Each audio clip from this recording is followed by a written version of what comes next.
Hey guys, in this video I will show you how to add images and media to your Substack posts. Alright, so let's begin with the video. Begin by navigating to your Substack homepage. From here, click the Create New button to open a fresh workspace. When prompted, choose the text post option since this will serve as the foundation of your content. Once your text post is open, start by adding a title that grabs attention and reflects your topic.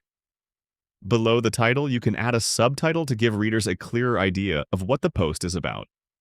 You can also include a short description, summarizing the main idea of your content so your audience knows what to expect. Now it's time to add visuals. Look for the Insert Image button in the top menu and select Add Image. Upload an image from your computer that supports or enhances your narrative. If you want to include several images in a more organized layout, click on Image button again, and this time click the Add Gallery button and upload multiple files at once.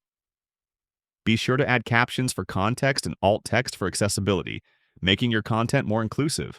If you need more visuals, you can click Insert Images again and choose Add Stock Photo to search for a suitable picture. Substack even offers a Generate feature. Just describe the image you want, let the tool create options for you, and insert the one that fits best. To add video, locate the video icon in the top menu. Click it and select Upload, then choose a video file from your device and insert it into your post. If you prefer using content from platforms like YouTube, Substack lets you paste the link directly. Simply copy the link and paste it into post, making multimedia integration extremely simple, and that's it. So that is how you can add images and media to your Substack posts. So that's all for this video. Thanks.